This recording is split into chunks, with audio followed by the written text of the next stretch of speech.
Hello guys, good evening. So guys, 14 अगस्त की vision की daily current affairs की magazine update हो गई है। तो चलिए इसके फर्स्ट टॉपिक के साथ स्टार्ट करते हैं। India announces a sleeve of measures for Maldives. Sleeve of measures का मतलब होता है कि लार्ज क्वांटिटी में मेजर्स लेना। अभी क्या है, इंडिया क्या कर रही है, मालदीव्स की हेल्प कर रही है ताकि कोविड-19 पेंडेमिक की वजह से जो इकोनॉमिक इम्पैक्ट हर एक कंट्री पे पड़ा है, तो उसी तरह मालदीव पे भी जो इकोनॉमिक इम्पैक्ट पड़ा है उसमें क्या कर सके, मालदीव्स की हेल्प कर सके। तो क्या है, इंडिया ने कुछ 5 पैकेजेस इसमें इंक्लूड किए हैं। सबसे पहले क्या है, वो 500 मिलियन की सपोर्ट करेगी ग्रेट माले कनेक्टिविटी प्रोजेक्ट में। इस प्रोजेक्ट में क्या आएगा, जो माले को हम कनेक्ट करेंगे विलिंगली, थिलाफुशी और गुलीफाशु आइलैंड्स में, ठीक है। तो इस प्रोजेक्ट में क्या है, इंडिया $500 मिलियन का सपोर्ट करेगा। दूसरा क्या करेगा, direct cargo ferry service provide करेगा। इससे क्या है, जो सी कनेक्टिविटी है उसे एनहेंस कर सकेगा, बूस्ट कर सकेगा। और क्या करेगा, जो भी सप्लाईज हैं उनको उनको टाइमली मैनर में सप्लाई करेगा, मतलब कि मालदीव्स में, ताकि टाइमली मैनर में इंपोर्ट हो सके और इंडिया से क्या टाइमली मैनर में एक्सपोर्ट जा सके। फिर क्या करेगा, एयर ट्रैवल बबल का क्रिएट करेगा।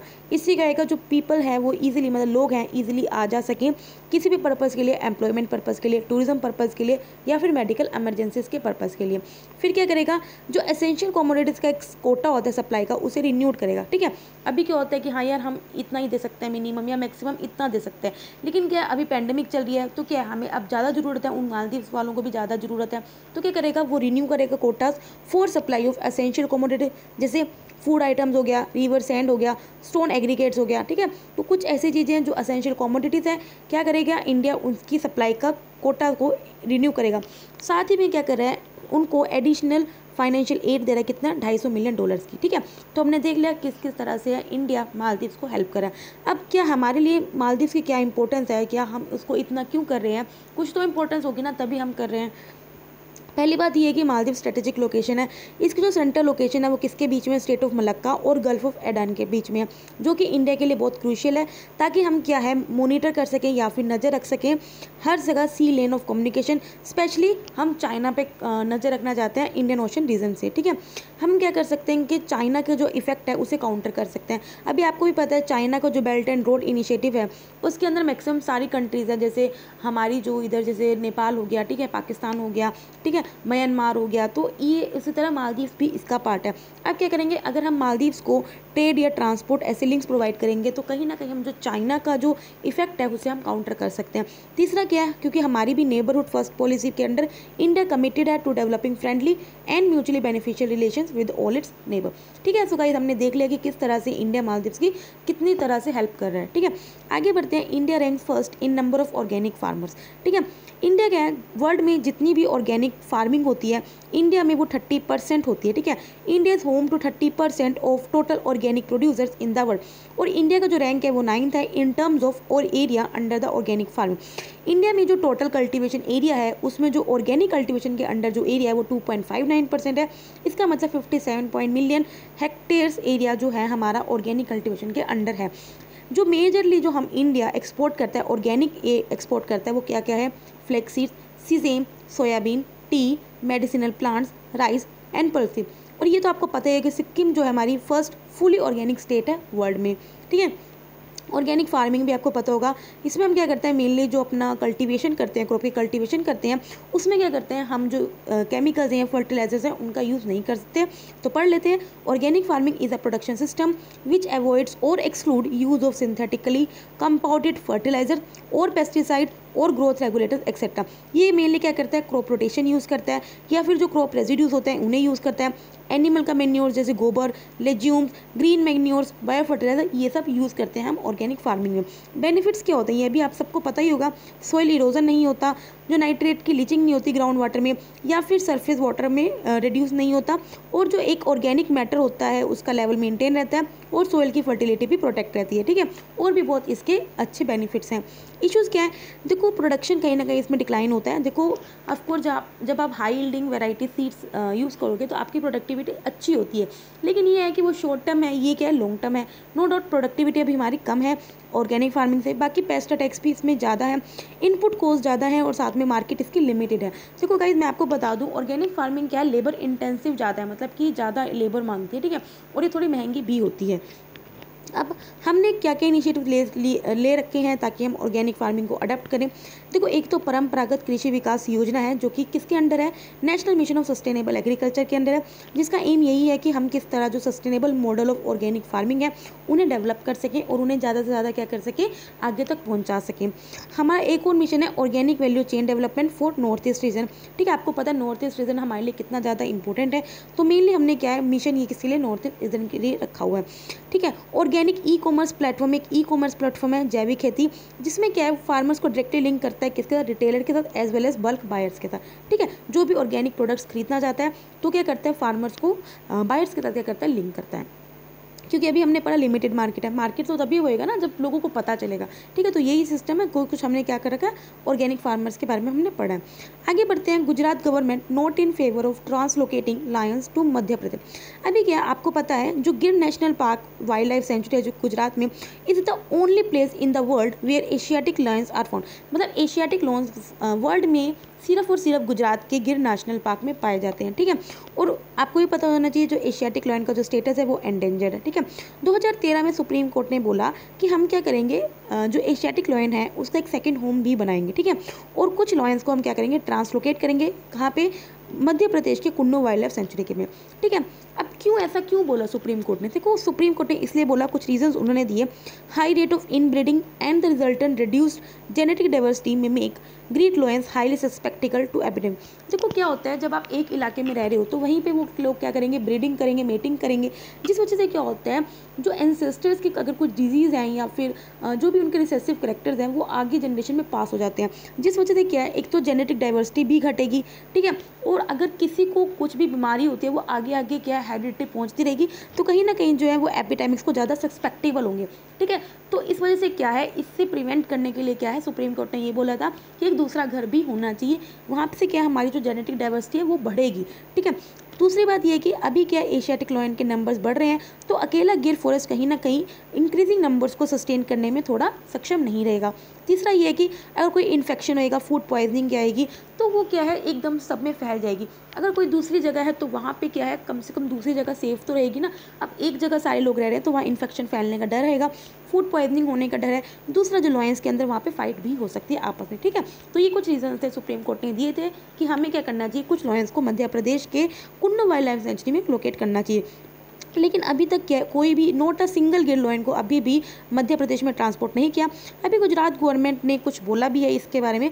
गुजरात गवर्नमेंट ने बोला कि जो लायंस है वो हमारे स्टेट की शान है और ये हमारे फैमिली मेम्बर्स की तरह है, स्पेशली लोकल कम्युनिटीज़ के। और उन्होंने बोला कि अगर हम सेकेंड होम बनाना चाहेंगे तो हम जो बर्दा वाइल्ड लाइफ सेंचुरी है पोरबंदर में उसे हम प्रिपेयर करेंगे as a second home for lion, हम उनको एमपी में नहीं भेजेंगे। ठीक है, उन्होंने बोला कि हमारा जो गुजरात में हमारे जो लायंस हैं वो सेफ़ है और उनकी पॉपुलेशन हमेशा बढ़ रही है, इंक्रीज़ हो रही है और उनकी रेंज भी बढ़ रही है।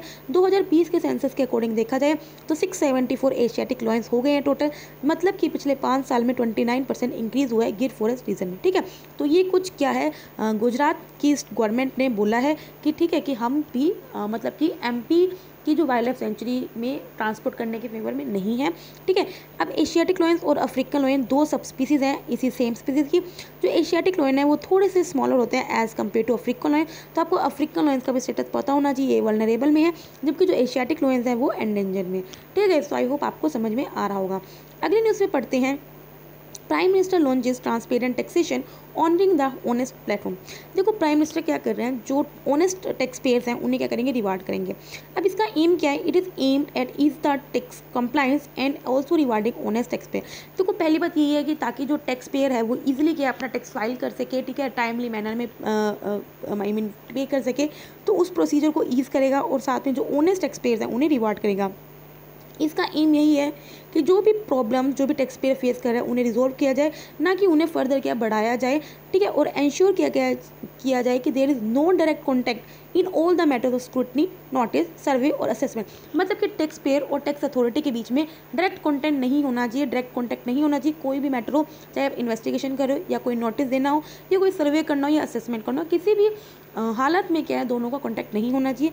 इसमें मेन फीचर्स क्या हैं, देखो faceless assessment, faceless appeal, tax payer charter. अब ये तीनों क्या जरा पढ़ते हैं।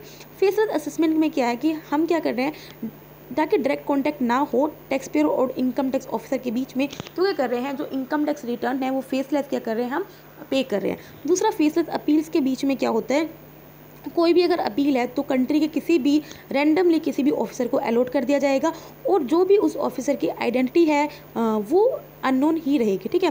टैक्स पेयर चार्टर का मतलब है it outline the rights and responsibilities of both tax officer and tax payer, दोनों टैक्स पेयर की और टैक्स ऑफिसर की जो भी राइट्स हैं, जो भी रिस्पॉन्सिबिलिटी है, उसे आउटलाइन करता है। ठीक है। एट प्रेजेंट देखा जाए तो हमारे इंडिया में 1.5 करोड़ टैक्स पेयर्स हैं, मतलब कि देखने में बहुत अच्छा लग रहा होगा 1.5 करोड़ लोग हम टैक्स पे करते हैं, लेकिन इट इज़ जस्ट ओवर 1% से भी कम इंडिया की जो पॉपुलेशन है जो टैक्स पे कर रही है। इसका मतलब सिर्फ 1.6% ऑफ जो कंट्री की अडल्ट पॉपुलेशन है वो टैक्स पे कर रही है। अब क्या है, इस गवर्नमेंट ने टैक्स रेवेन्यू को इंक्रीज करने के लिए कुछ स्टेप्स लिए थे इंप्रूव करने के लिए। एक तो डायरेक्ट टैक्स विवाद से विश्वास एक्ट 2020 में लाए थे ताकि जो भी पेंडिंग टैक्स डिस्प्यूट्स हैं उन्हें रिजोल्व किया जाए। दूसरा उन्होंने क्या किया, कॉर्पोरेट टैक्स रेट्स हैं उन्हें भी रिड्यूस किया। साथ में क्या, जो डिविडेंड डिस्ट्रीब्यूशन टैक्स है उन्हें भी एबॉलिश किया। अब आप देख सकते हो इनकम टैक्स रिटर्न 2014 से 2020 तक किस हिसाब से बढ़ रही है। ठीक है, इसमें साफ दिख रहा है। ठीक है, 3.31 करोड़ थी 2013 में, और कहाँ फाइनेंशियल ईयर 2020 तक ये 6.48 करोड़ हो गई है।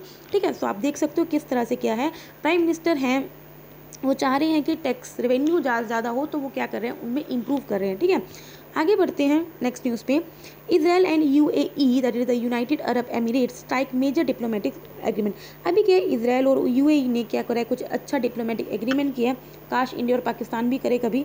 ठीक है, अभी क्या है, दोनों कंट्रीज़ ने एग्री किया है कि हम क्या करेंगे, जो हमारी रिलेशन है हम नॉर्मल हो गए हैं, मतलब कि अब हम दुश्मन नहीं रहे हैं, अब हम नॉर्मल हो गए हैं, भाई भाई हैं भाई।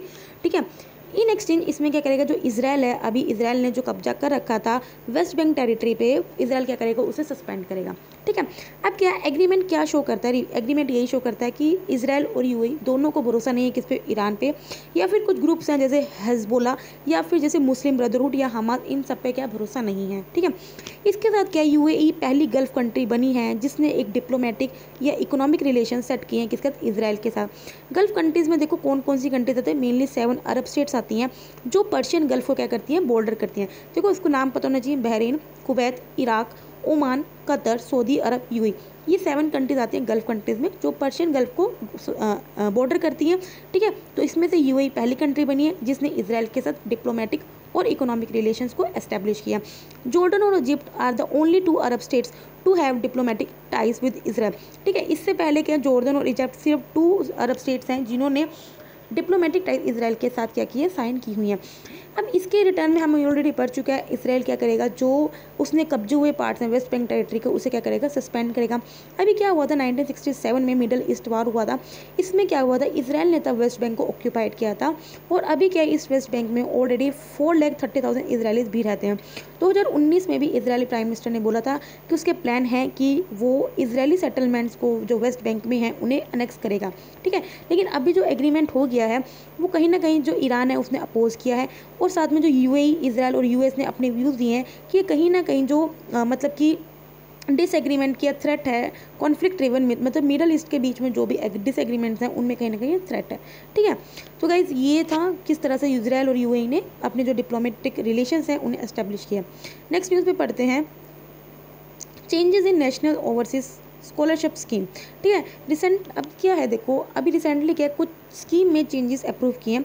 स्कीम्स देखो, इस स्कीम के अंडर क्या था, हम फाइनेंशियल असिस्टेंस देते थे उन सिलेक्टेड कैंडिडेट्स को जो अपने मास्टर कोर्स या फिर जो पीएचडी के कोर्स अब्रॉड मतलब कि दूसरी कंट्री से करना चाहते थे। ये सिर्फ उन्हीं स्टूडेंट्स को हम देते थे जो एससी कैटेगरी से बिलोंग करते थे, या फिर नोमैडिक या सेमी नोमैडिक ट्राइब से बिलोंग करते थे, या फिर उन जो लैंडलेस एग्रीकल्चर लेबर्स के बच्चे थे, या जो ट्रेडिशनल आर्टिसंस कैटेगरी के बच्चे थे, उन्हें हम प्रोवाइड करते थे। ठीक है, ये जो नेशनल ओवरसीज स्कॉलरशिप स्कीम है ये सेंट्रल सेक्टर स्कीम थी, मतलब 100% सेंट्रल फंड करता था, और ये इंप्लीमेंट किसके द्वारा की थी, ministry of social justice and empowerment. ये आपको पता होना चाहिए, आप कहीं कंफ्यूज ना हो जो कि एमएचआरडी के अंडर है, नहीं, ये ministry of social justice and empowerment के अंडर है। आगे बढ़ते हैं, ऑफिशियल लैंग्वेज एक्ट। देखो अभी सुप्रीम कोर्ट ने गवर्नमेंट को एडवाइस किया कि आप जो ऑफिशियल लैंग्वेज अमेंडमेंट एक्ट है 1963 का, उसे क्या करो, अमेंड करो, और उसमें कुछ और जो शेड्यूल लैंग्वेजेस हैं उन्हें क्या करो, ऑफिशियल लैंग्वेजेस में ऐड करो। मतलब अभी क्या है, हमारी गवर्नमेंट ऑफ इंडिया की 2 ऑफिशियल लैंग्वेजेस हैं, हिंदी और इंग्लिश, लेकिन सुप्रीम कोर्ट अभी गवर्नमेंट को बोल रहा है कि आप इस एक्ट को अमेंड करो और जो शेड्यूल लैंग्वेजेस हैं उन्हें भी क्या करो, ऑफिशियल लैंग्वेजेस में ऐड करो। ऑफिशियल लैंग्वेजेस का मतलब क्या होता है, गवर्नमेंट कोई भी अगर नोटिफिकेशन पब्लिश करती है वो सिर्फ हिंदी या इंग्लिश यही भाषा यूज़ कर सकती है।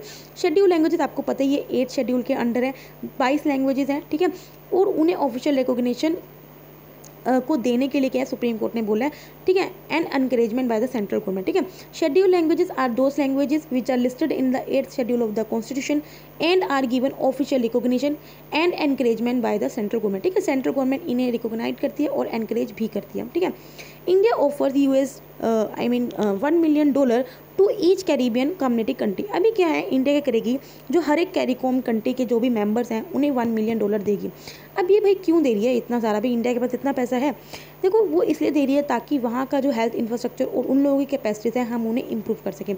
देखो कैरिकॉम क्या है, एक ट्रीटी है किसके अंडर, कैरिकॉम कंट्रीज़ के, कैरिबियन कंट्रीज़ के अमंग कैरिकॉम क्या है, एक ट्रीटी है जिसमें हमने क्या करना है, जो इकोनॉमिक इंटीग्रेशन और जो अमंग इट्स मेंबर्स के अंडर जो कॉपरेशन है उन्हें प्रमोट करना है, to ensure that the benefits of integration are equitably share and to coordinate foreign policy, ठीक है, ताकि जो भी बेनिफिट्स होते हैं वो लोग इकट्ठे इक्वली शेयर कर सकें और फॉरेन पॉलिसी को कोऑर्डिनेट कर सकें। अभी आपको देखो गाइस, ये आपको पता होना चाहिए कि कैरिकॉम में मेंबर्स कौन कौन से होते हैं। देखो Antigua, Barbuda, Bahamas, Barbados, Belize, Dominica, Grenada, Guyana, Haiti, Jamaica, Montserrat, Saint Kitts Nevis, Saint Lucia, Saint Vincent, Grenadines, Suriname, Trinidad Tobago, ठीक है। तो ये क्या है, कैरिकॉम कंट्रीज हैं जिसे इंडिया क्या करेगा, हर एक कंट्री को $1 million क्या देगा, ठीक है, ताकि उनका हेल्थ इंफ्रास्ट्रक्चर और कैपेसिटी इंप्रूव हो सके। नेक्स्ट न्यूज़ पे पढ़ते हैं कोर इन्वेस्टमेंट कंपनीज। अभी क्या रिसेंटली आरबीआई ने रिलीज़ किया है revise norms for core investment company. देखो कोर इन्वेस्ट कंपनीज क्या होती है, एनबीएफसी ही होते हैं, that is a non banking finance companies होती हैं, जो क्या बिजनेस कैरी करती है, मेनली क्या, जो शेयर्स या जो सिक्योरिटीज़ हैं उन्हें एक्वायर करती है, ठीक है। ये it holds not less than 90, मतलब कि जो अपने एसेट्स होते हैं 90% या 90% से ज़्यादा वो मेनली इन्वेस्ट किस में करते हैं, इक्विटी शेयर्स में, प्रेफरेंस शेयर्स में, बॉन्ड्स में, डिबेंचर्स में, डेप्ट या लोन्स में इन ग्रुप कंपनी, ठीक है। तो आपको समझ में आ गया कोर इन्वेस्टमेंट कंपनीज क्या क्या होती हैं। ये मेनली जो अपना 90% मतलब not less than 90% of assets, मतलब 90% तो मिनिमम है, उससे ज़्यादा भी एसेट वो क्या कर सकती है, इन्वेस्ट करती है कहाँ पे, या तो इक्विटी शेयर्स में, प्रेफरेंस शेयर्स में, बॉन्ड्स में, डिबेंचर, डेप्ट या लोन्स, ठीक है। नाम से पता चल रहा है वो इन्वेस्ट करने वाली कंपनी, ठीक है। और ये क्या है, एनबीएफसी, ये भी आपको पता होना चाहिए। ट्रांजिस्टिंग एक्सोप्लैनेट सर्वे सैटेलाइट, देखो ये टेस्ट सैटेलाइट है, ये नासा की है, इसने अभी जो प्राइमरी मिशन था अपना उसको फिनिश किया है। इसने क्या है, जो 75% ऑफ द स्टेरी स्काई को क्या करा, इमेज करा। इसने क्या फाउंड किया कि 66 न्यू एक्सो प्लैनेट्स को फाउंड आउट किया। मतलब एक्सो प्लैनेट्स क्या है कि सोलर सिस्टम के अलावा भी प्लैनेट्स बहुत सारे हैं, ठीक है, और कुछ 2100 कुछ ऐसे और मतलब कि सच कैंडिडेट उनको भी फाउंड आउट किया है, ठीक है। देखो टेस्ट किया था, ये ऑल स्काई सर्वे मिशन था जिसमें उसने थाउजेंड्स ऑफ एक्सो प्लैनेट को डिस्कवर किया है और साथ में कुछ ब्राइट स्टार्स को भी क्या किया है, डिस्कवर किया है। ये 2018 में लॉन्च किया था। TESS is finding planets ranging from, TESS क्या है, डिफरेंट प्लैनेट्स को फाइंड किया है, चाहे वो स्मॉल साइज़ के हो, चाहे रॉकी वर्ल्ड्स हो या फिर जॉइंट प्लैनेट्स हो। शोकेस इसने मतलब कि मेन किया है, ये इसने दिखाया कि डाइवर्सिटी कितनी हमारी गैलेक्सी में कितनी डाइवर्सिटी है, diversity of planets in the galaxy, ठीक है। तो TESS is finding planets ranging from small rocky worlds to giant planet, showcasing the diversity of planets in the galaxy, ठीक है। तो आपको पता चल गया टेस्ट है क्या, ये ऑल स्काई सर्वे था। इसमें इसने थाउजेंड्स ऑफ एक्सो प्लैनेट्स और ब्राइट स्टार को देखा है, ठीक है, डिफरेंट साइज़ के प्लैनेट देखे हैं और बताया कि किस तरह से जो गैलेक्सी में डाइवर्सिटी है प्लैनेट्स की। आगे बढ़ते हैं, naval innovation and indigenisation organisation launch by ministry of defence. अभी क्या देखो, ये मिनिस्ट्री ऑफ डिफेंस ने लॉन्च किया है। ये है कि देखो 3 टायर ऑर्गेनाइजेशन है, ताकि हम जो यूज़र्स हैं उनके इंटरेक्ट कर सकें एकेडमिया के साथ, इंडस्ट्री के साथ, ताकि हम उनकी इनोवेशंस को फोस्टर कर सकें और हम उन लोगों को डिफेंस में सेल्फ रिलायंट मतलब कि आत्मनिर्भर बना सकें। इंडिजिनाइजेशन मतलब कि अपने एरिया में को लेकर, मतलब कि ये नहीं कि भी आप कोई बाहर की कंट्री की अप्रोच नहीं, हमें क्या करना है, इंडिजिनाइजेशन बनाना है बंदों को। 3 टायर्स क्या क्या है, देखो पहला है नेवल टेक्नोलॉजी एक्सेलरेशन काउंसिल। ये क्या करेगा, इसके काम 2 होंगे, एक तो ये इनोवेशन और indigenisation and provide apex level directive, ठीक है। It will bring together the twin aspects of innovation and indigenisation and provide apex level directive, ठीक है। एक वर्किंग ग्रुप होगा इसी के under, naval technology acceleration council के अंडर, जो इन प्रोजेक्ट्स को क्या करेगा, इंप्लीमेंट करेगा। तीसरा क्या है, टेक्नोलॉजी डेवलपमेंट एक्सेलरेशन सेल होगा। इसे हम इसलिए क्रिएट करेंगे ताकि कोई भी जो न्यू टेक्नोलॉजी आ रही है उन्हें हम क्या कर सकें, एमर्ज कर सकें, इनकलकेट कर सकें, ठीक है। Technology development acceleration cell has also been created for induction of emerging disruptive technology in an explored time manner. एक टाइम मैनर में क्या है, जो न्यू टेक्नोलॉजीज आ रहे हैं हम उन्हें इनकलकेट कर सकें, हम इनको एंट्री दे सकें। लास्ट न्यूज़ आज की, online performance dashboard empowering tribals and transforming India. देखो नाम से पता चल रहा है आपको ट्राइबल्स को एम्पावर करना है, ठीक है। देखो ये क्या है, देखो ये ऑनलाइन प्लेटफॉर्म है, ठीक है, ऑनलाइन प्लेटफॉर्म है। इसमें क्या है, मेनली जो 11 स्कीम्स या इनिशिएटिव्स हैं मिनिस्ट्री ऑफ ट्राइबल अफेयर्स के, वो सारे इसमें शोकेस होंगे, ठीक है। देखो अच्छे से पढ़ते हैं। It is an interactive and dynamic online platform. देखो डायनेमिक मैं बता देती हूँ, मतलब कि हर चीज़ अपडेट रहेगी। अगर कोई स्कीम न्यू आ रही है तो डायरेक्टली वो अपडेट रहेगी, या फिर जो एग्जिस्टिंग स्कीम है अगर उसमें कुछ चेंजेस आए तो वो अपडेट रहेगी, ठीक है। तो ये इंटरेक्टिव है, एक डायनेमिक ऑनलाइन प्लेटफॉर्म है जो शो केस करेगी updated and real time detail. देखो वो आ गया ना, अपडेटेड और रियल टाइम मैनर में हर एक डिटेल रखेगी किसकी, 11 स्कीम्स और इनिशिएटिव किसकी, मिनिस्ट्री ऑफ ट्राइबल अफेयर्स की, ताकि जो हम अपने सस्टेनेबल डेवलपमेंट गोल्स हैं उन्हें अचीव कर सकें। ये डिजिटल इंडिया इनिशिएटिव का पार्ट है जो किस लिए काम कर रहा है, ताकि हम शेड्यूल्ड ट्राइब्स के लोगों को एम्पावर कर सकें और सिस्टम में एफिशिएंसी और ट्रांसपेरेंसी ला सकें। अब ये जो डैशबोर्ड है किसके द्वारा डेवलप किया गया है, मिनिस्ट्री ऑफ ट्राइबल अफेयर्स के द्वारा, ठीक है। सो गाइस 14 अगस्त के डेली करंट अफेयर्स की आज के खत्म हो गए हैं। अगर आपको अच्छा लगे तो लाइक करना, अगर आपको कोई प्रॉब्लम हो तो कमेंट करना। कल इंडिपेंडेंस डे है, आई एम नॉट श्योर कि पता नहीं कि मैगजीन अपडेट करेंगे या नहीं, होगी तो मैं आपके लिए ले आऊँगी, नहीं होगी तो फिर नेक्स्ट टाइम। तब तक के लिए बाय बाय, टाटा।